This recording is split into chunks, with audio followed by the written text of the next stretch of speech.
imams in the Philippines, when it comes to the last sujood in prayer, they prolong it.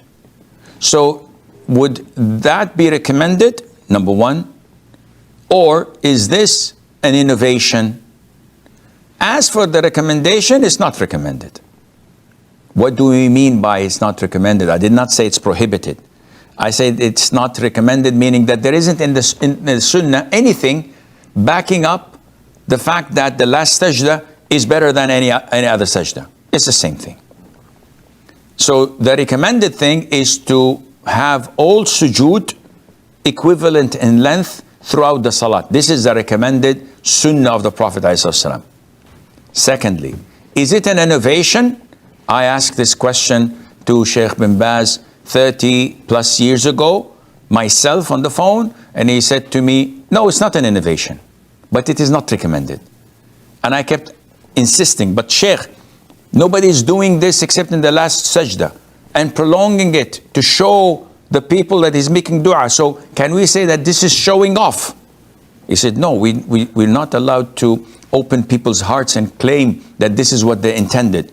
So this is not recommended, this is not an innovation, but definitely it's best to avoid this. But when I'm praying and I prolong my duas in sujood for a long time in my native language, I happen to forget whether it's my first or second rak'ah.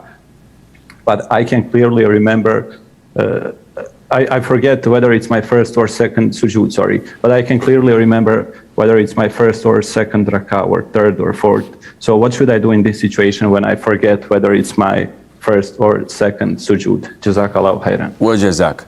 So Brother Hamza, I think, is asking that when he prolongs the sujood, he forgets whether it's his first or second sajda. Akhi, if this is happening all the time, I highly recommend that you do not prolong your sajda. Why? To maintain the format of the salat and avoid forgetting things in it and disconnect the road for shaitan to distract you, this is a priority. Ammar ibn Yasir once, may Allah be pleased with him and with his father, prayed sunnah prayer, and he was fast. So his companions said to him, after he finished, you were fast in prayer. So he looked at them and said, did I miss any of the pillars or the mandatory acts? They said, no, you did not do anything as such. He said, in this case, what I've done was right, because I was racing the shaitan so that he would not distract me in my prayer. What's the use if I pray 2 rak'ahs in 10 minutes and mashallah I'm having khushu', but my head is distracted in the grocery list I have to buy, in the debts I have to pay off, in the car if I'm going to take it to the car wash, and I neglectful. Yes, I look to the people that, whoa, mashallah, is praying good prayers. But when I do it, actually, I'm at lost. I'm not in the prayer. Is this better? Or is it better to pray 2 rak'ahs in 5 minutes, where I say Subhana Rabbi al-Azim 3 times with concentration, Sami Allahu liman hamidah Rabbana wa lakal hamd, Subhana Rabbi al-A'la with concentration, and continue my salat, concentrating on what I was saying?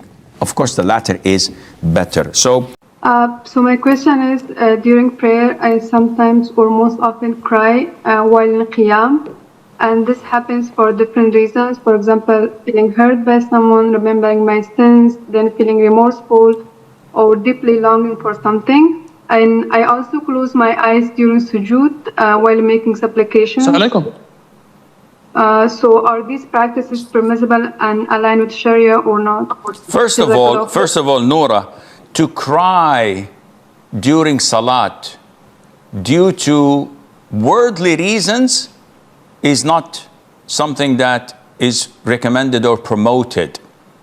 To cry out of the fear of Allah, out of the love of Allah, wanting to go to Jannah, fearing hellfire, fearing your own sins and being remorseful, this is a very, very good thing. But you're normal, you have no problem. The moment you start to pray, you think of a cousin who betrayed you, or a spouse who cheated on you, or of a parent who has oppressed you and taunted you and caused trauma for you. And you start to cry because of this anger in you, not because of the fear of Allah or wanting something from Allah. This is totally unacceptable. Closing your eyes during sujood, there's no problem in that, inshallah. It's best not to do it, but if you do it, there's no problem, and Allah knows best. My question is it permissible to say any dua in sujood during fard prayer after saying Subhana Rabbiyal A'la, like saying Allahumma afini fi badani or Rabbi irhama kama rabbayani saghira? Jazakallahu khair. Wa jazakum. This question most likely is coming to us because of the main misconception in the subcontinent, where ulama there say, in fard prayer, you must not make any dua. Subhanallah. Where did you get this ruling? Oh, Simon says. Yeah, but where did Simon get this ruling? How would I believe you or follow you when you preventing me from making dua to my Lord, who I have no other Lord to call upon, and you say you don't make dua? How is that possible? The Prophet himself said, alayhi salatu wasalam, in an authentic hadith, the closest a servant of Allah is to Allah when he is prostrating. The Prophet went on to say, alayhi salatu wasalam, so call and ask Allah for whatever you need. It is worthy that Allah would answer you. So he did not segregate or differentiate, alayhi salatu wasalam, between fard prayer and voluntary prayer. And he did not say that you should limit it only to nafil prayer.